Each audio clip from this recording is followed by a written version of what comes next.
The NCAA forced female swimmers to share a locker room with Thomas, a 6'4", 22-year-old male who was fully intact with male genitalia.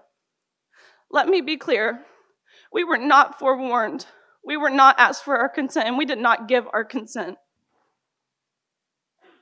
Hi. My name is Riley Gaines. I'm a recent graduate from the University of Kentucky, where I was on the women's swim team. I proudly finished my career as a 12-time NCAA All-American, a 5-time SEC champion. I am one of the fastest 200 butterflyers of all time.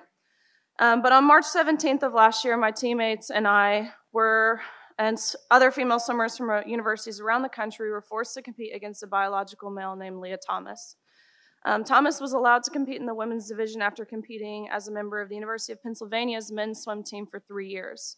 We watched on the side of the pool as Thomas won a national title in the 500-yard freestyle, beating out the most impressive and accomplished female athletes in the country, including Olympians and American record holders, whereas just the year before, Thomas at best was ranking in the 400s in the men's category.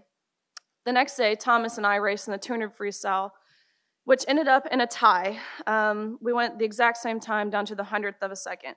Having only one trophy, the NCAA told me that I would go home empty-handed and this trophy would go to Thomas.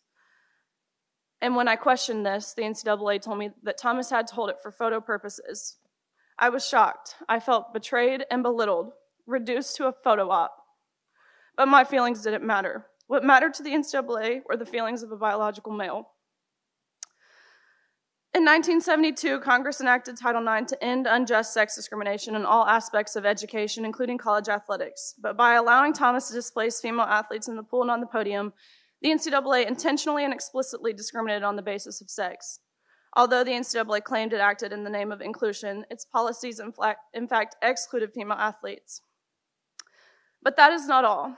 In addition to being forced to give up our awards, our titles, and our opportunities, the NCAA forced female swimmers to share a locker room with Thomas, a 6'4", 22-year-old male who was fully intact with male genitalia. Let me be clear.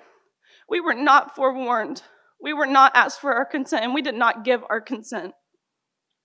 If nothing else, I hope you can truly see how this is a violation of our privacy and how some of us have felt uncomfortable, awkward, embarrassed, and even traumatized by this experience. I know I don't speak for everyone.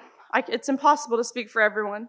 But I can attest to the tears that were shed on that pool deck by these poor 9th and 17th place finishers who missed out on being named an All-American by 1 place. And I can attest to the extreme discomfort in the locker room when you turn around and there is a male watching you undress while exposing himself. I can attest to the anger and frustration from these girls who had worked so hard and sacrificed so much to get to this point. Unfortunately, our experiences are not unique. The number of female athletes who have been denied opportunities, again, traumatized or hurt by policies that claim to be promoting inclusion, is growing at an alarming rate around this country. It's simply unacceptable, and the integrity of women's sports is lost. Thank you, ma'am. Thanks so much.